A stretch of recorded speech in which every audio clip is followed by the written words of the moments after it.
o te whatalo hawhale mai mawa lo tātunu nei fōa tātou whailoa i le tau lungo ngā ruenga le nei vai aso lo mai i se whapopongo o mena te tupu i Samoa.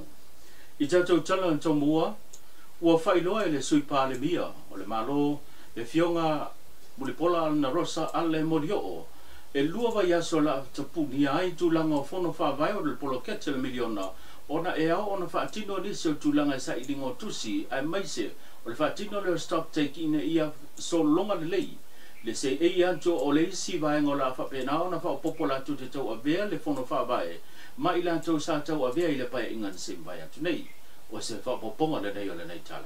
O le to askuru aso a ngai mai whainga malo e tā ua i o titilo i vaenga ia. O mea fwele na babe activate e kako steering committee.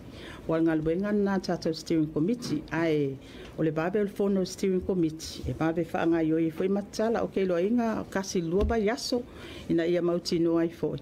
Awa o le whatatianga e atono e talawhea ngai laba tūlanga o lea iai i a fwoi. Ia tātou sui o teitai fono. O lea laba o toi fwoi mai.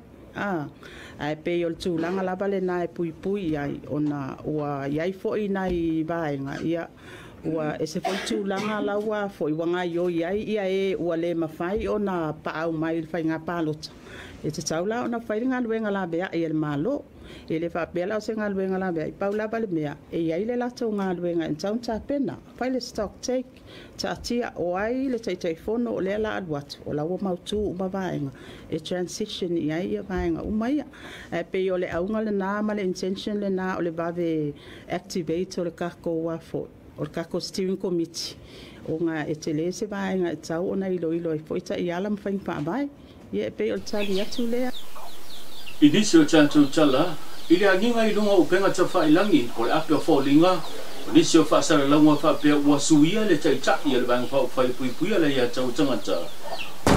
O le ua sao noa le fionga tu le epa sai le malia le ngoi o whaasara launga ia i tu lau whaafolinga po fake page leo lo tu mai i tua. Le taitaki o le tunu upo le fionga la ula le maria tua le o te apola tai vau Fosa Smith. O se au wili dinga le neni o le neitala. Pages na. Ia. Le o te ata mo whetau ai. I. O pages o ma le fast. I. E pe wha fōlinga hoi lele o whai alofa mai a te au. I. O matua e wha alofa mausia o e le HRPP e te ia le vai. I. Ia o le si pages e karo whaesi. E le vai no uri e vanga kau o ngā whamaroro ko i ngā umakua. Ia le alau ke akamo o le vanga lea. Ia kua mawa e mele o le whau. Ai maisiala tōu ia e whaia ia le kio ma agata se. Pero nani ma fuori ve vesi tangata. Ai fiala ia ka i o le malo. E pe o ia vo ile tu. Ua whailo e lo visasili o mitanga luenga o whamsinonga le sunga pāre i John Tamelangi a while. Le suwinga o le tūlanga whono le malo New Zealand. Le ua le mawhai e ona toi hanga waa. I le tūlanga o le vai tamaina o whanau i Samoa nei mō o tātou tangata lo whamau tū tono New Zealand. Ona apalai pe tāru sanga mō tūlanga seni. Pa se whapuponga nei o le nei tala. Ma ua le toe talia ina ai se tālo sanga a se whanau na whapea o na talia atu le vai ngā tama e ni mātua o lo o alala ma o lo umia i a resitseni po pepa no fumau i New Zealand. Ua le mwhai ai o na toe anga waa pe toe talia ina lea a whanau na vai tama ina atu. O na toi tālo sanga i se sitiseni i a po se pepa no fumau i New Zealand.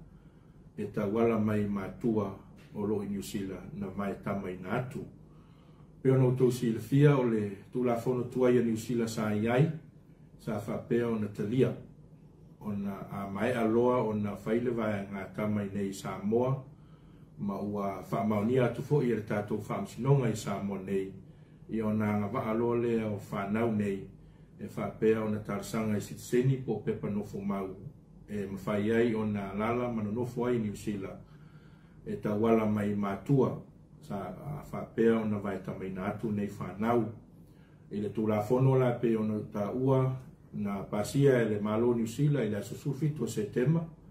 O le tausanga nei ma amata whaamaruina mai i le asosufuru Setema. O le tausanga nei lava ua le toe anga waa ai nei whanau o na toe tāra sanga ini sitseni ia poni pepa no fomau ia i tutonu o le malo New Zealand. E lua se fuluma le tolu, le au whai o ri ima tamai tai pi skoa valentia mai le malo Amerika, na whatau tō le whai unga le vai aso, leo le a ngāru lue tu tono Samoa, mo le lua tau sanga. O niso la ngāru lue ia onga tūlanga lue le ngata upolu nei, e whapea fōi mo tu tele sala whai. Whapea nisi o ri ima tamai tai pi skoa, leo lo i ele to mai o ngāru lue ngā wha sio manga, le fōi o le a ngāru lue le matanga luenga le sio manga lu tātou. No. O le fionga le minista o a onga ma a ngā nuu le fionga Dr. Aiono Aleke Keroma pa pia fo'i ia le minista lango lango le mata ngā ruenga. O tinau tamai tai nuu maanga viso tai le fionga tilafono David Hunter o ila ua ia sa fai masau noanga a ami po sau noanga au tuo le aso.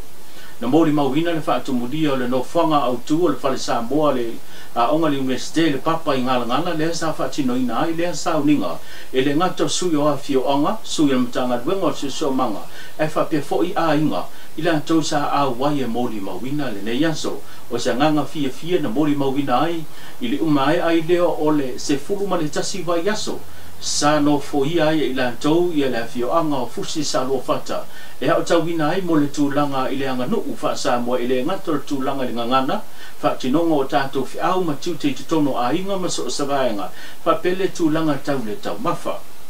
O se langona fia na mori mauhina i lima tamai tai piskoa i lea aso i pei o na iei le nātou whaatautonga. Mole sila fia o le iwa smuma lima ele nei o le pokalame le lavolo whaawaulo a wina tu sao mai ai ia fiso soania i lātou nei mai le malo telo Amerika leo lo o ngā lulue ta i lua tau sama i te tono Samoa.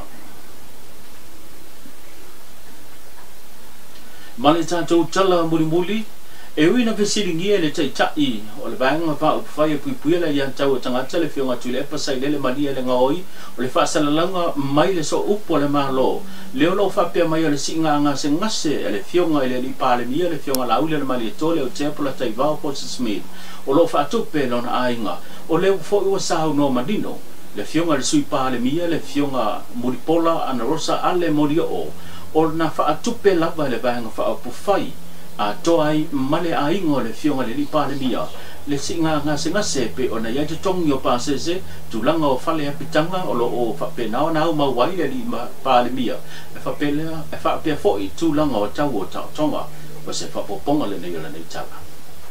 Ia o le alava ua whaatupe i lava e le fionga le lipale mia. Ia o lo o iei fo se so soani ale mātou fo i vaenga whaapufai mo le sila fia ia o le taitai mulinga mai le tofi pale mia a o ia o le taitai o le vaenga whaapufai o le whaatuatua i le atua Samoa o tasi e le mawhai fo i lana nofo le vaenga whaapufai e ave le mātou so soani o lona winga e le ngata o le sao o lona ainga ia ai mai sei fo o lai fo ia le so soani le vaenga whaapufai ia lea o mwhai ai but o lea lava e fai a pele so tainga ia o lo so longa le leia na tonga fitinga a tono na fo si le atu no ia o lo o fiso tai mai lava i lunga ngalu ma pe awole ia o lo fa ai lo mai ai ia o lo fa nga solo pe ana tonga fitinga ai a mai ona tonga fitinga ia o le a wai mai le tato